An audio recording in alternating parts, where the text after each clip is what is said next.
Hey everyone, I'm Abby Sharp. Welcome to Abby's Kitchen.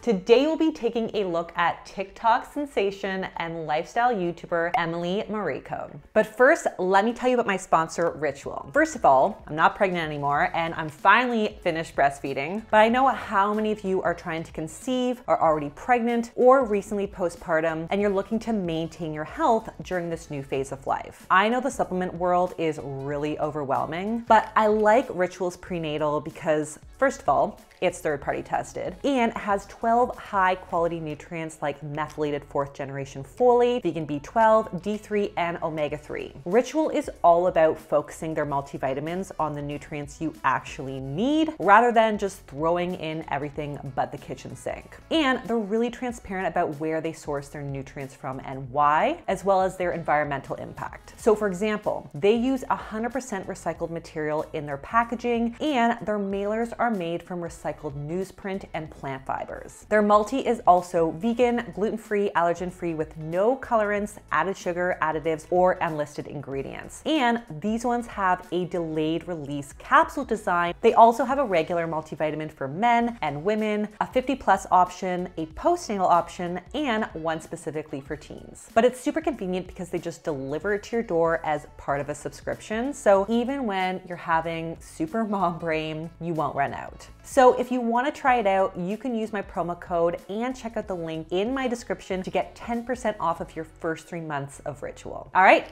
back to the video. Now, of course, before we get into it, feel free to pause the screen or look at the description to check out my disclaimer, including a trigger warning to those with current or previous experiences with disordered eating. As always, feel free to skip this video if it's not supportive to your journey. Also, if you're new here, don't forget to subscribe to this channel, ring that little bell, and also, if you haven't followed me already on Instagram and on TikTok, get on it at Abby's Kitchen. For those of you who are unfamiliar with Emily Mariko, like where the F are you? In short, she's solely responsible for the viral salmon rice bowl that everyone's making on TikTok. You know, the one where she microwaves leftover salmon and rice with an ice cube and somehow the ice cube doesn't melt. Now, I'm going to explain said culinary sorcery at the end of this video. So definitely stick around for that. But today we're gonna be taking a look at what the queen of meal prep TikTok eats in a week. So friends, get ready to be inspired. Let's start with breakfast.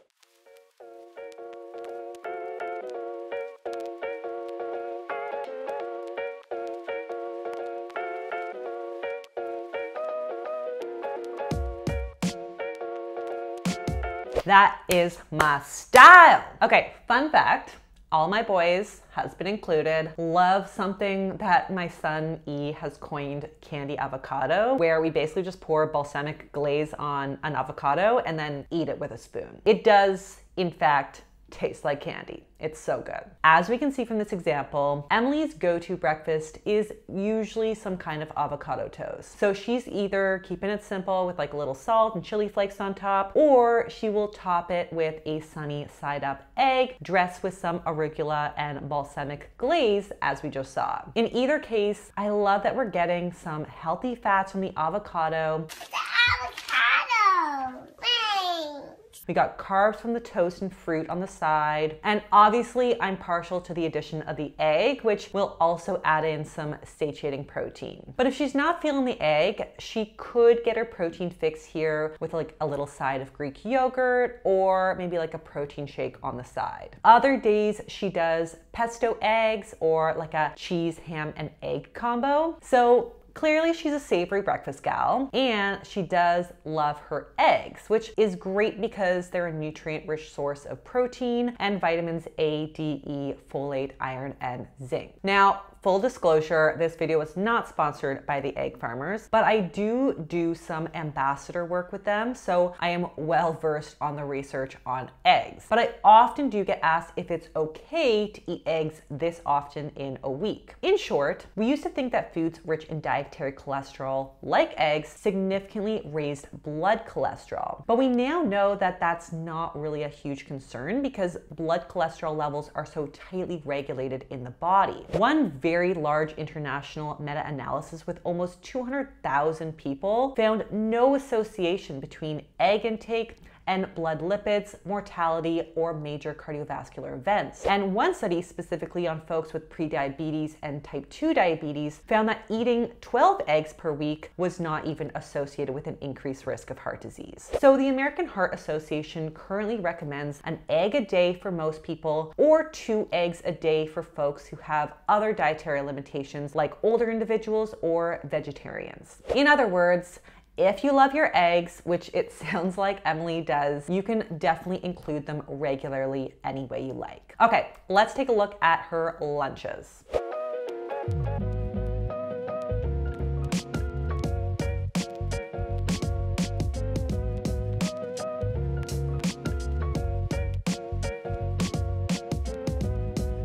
Okay, so here we have a nod to Emily's Japanese roots with this hiyashichuka dish right here, which is basically like a cold ramen noodle dish with a variety of colorful toppings. So Emily tops hers with some egg and ham for some protein and fat. We got cucumber in there for some veggies. And of course, we've got the ramen for our carbs. Now, this is a slightly lower fiber, higher sodium dish with the soy sauce and the processed ham, but I acknowledge that these ingredients are characteristic and traditional to the dish, so I don't necessarily want to take that away. So rather than removing, we can add in some extra leftover potassium-rich veggies like any kind of leafy greens or mushrooms, some zucchini or broccoli, because basically sodium and potassium have an inverse relationship in the body, meaning that when we consume more potassium, it helps to kind of balance out any excess sodium levels in the body. Now, another way we could keep the sodium levels low in this dish would be by opting for a lower sodium alternative to soy sauce like coconut aminos. It actually has a very similar flavor to soy, but has even less sodium than a low sodium soy sauce. And then we could also do like shrimp in place of the ham sundaes, which is also a very traditional protein topping for this dish. As for the rest of Emily's lunches, she'll either have like a light salad with some veggies and mozzarella. We got leftovers from the previous day's dinner. We've got a sushi takeout from the Japanese market, or she will like go all out and prepare kale chips from scratch and a bean dip from scratch with like all the fixings, and that looks delicious as well. So we've got lots of great variety in her week, and you guys know that I love to see variety because it really encourages us to get in a nice range of micro and macronutrients over time. Even more importantly though, is that she seems to be really enjoying cooking, and she loves to experiment with new recipes, and ultimately that just makes eating a nutrient-rich diet a lot more realistic and sustainable. But let's take a look at Emily's snacks.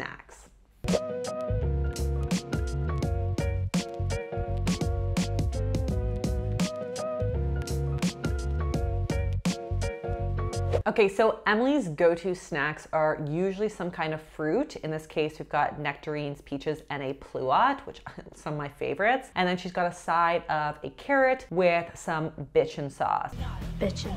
Which is basically like a vegan nut dip made out of almonds. So we're getting a good hit of fiber from the fruit and veg, plus some healthy fats and a little bit of protein in the dip. That right there looks like a great hunger crushing combo to me, but for days that she maybe would need something a little more substantial to carry her to her next meal, she could try to up the protein here by maybe throwing in some cottage cheese with the fruit, or she could make her own bitchin' sauce with Greek yogurt, for example, as the base. I mean, if anyone can make a badass high protein bitchin' sauce dip, it's Emily Mariko. So I'm throwing her that challenge selfishly so that I can make the recipe myself. Emily, girl, don't let me down. All right, finally, let's take a look at Emily's dinner meals for the week because I need some inspo.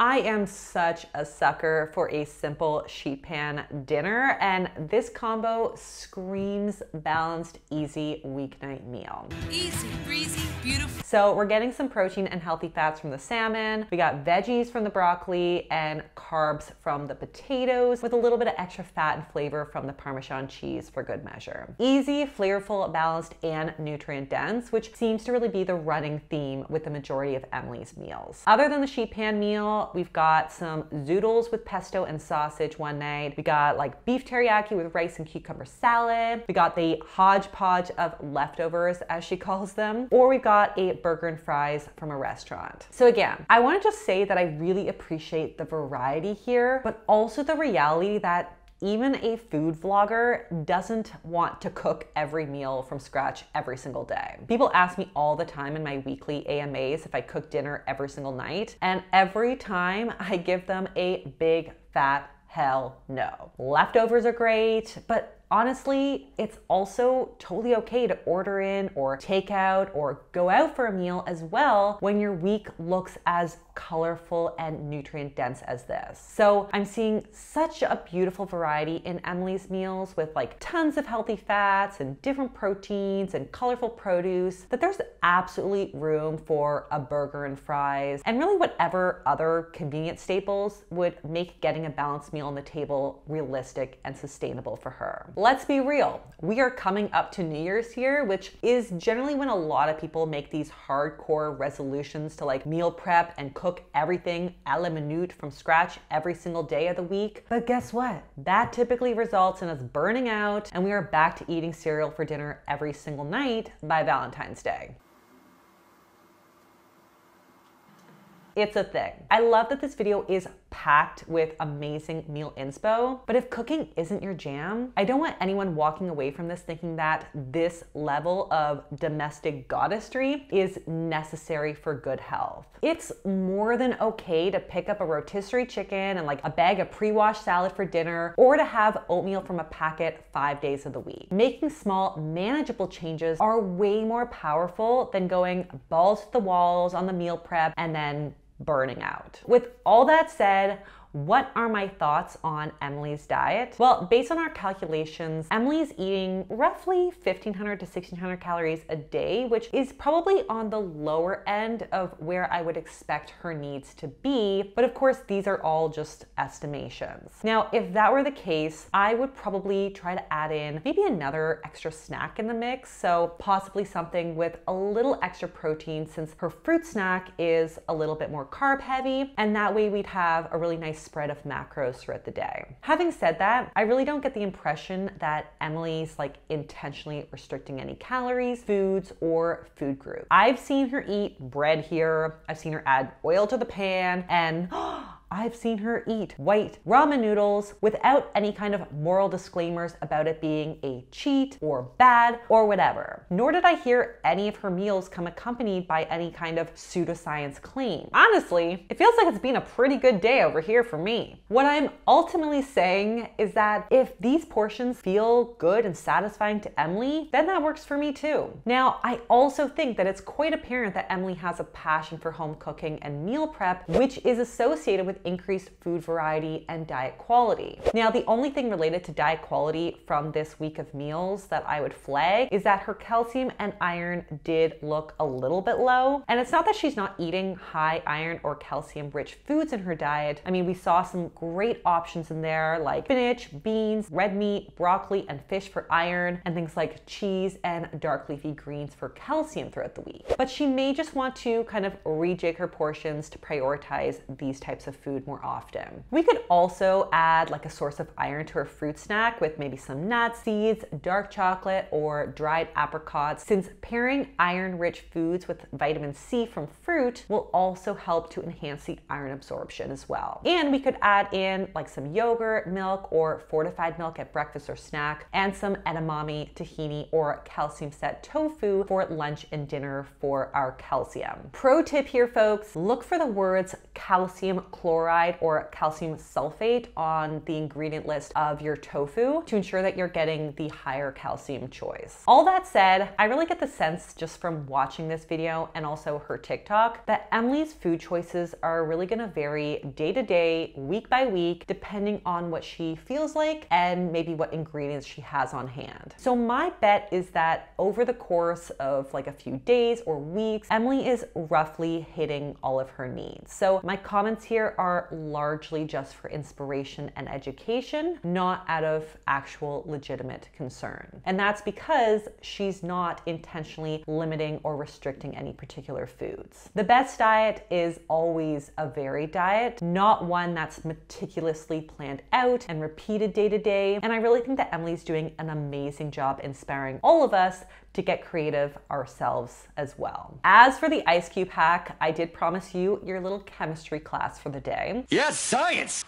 Okay. So the water molecules within a cube of ice basically get stuck in their place because the hydrogen bonds prevent the water molecules from rotating. The result is that the ice cannot convert the microwave's radiation into heat and the ice stays intact. This is why the defrost setting on microwaves exists, because it basically only heats the food for a few seconds every minute because it's essentially waiting for the hot bit in like your chicken breast to melt their neighboring areas. Now with rice specifically, adding that ice cube and then covering it with some parchment or wax paper helps to create steam to leave you with fluffy, delicious rice. Don't you guys f***ing love science? Science rules. And on that note, that is all that I have for you guys today. If you like this video, be sure to give it the thumbs up. Leave me a comment below to let me know who you'd like to see me review next. Subscribe to the channel, and I'll see you next time on Abby's Kitchen.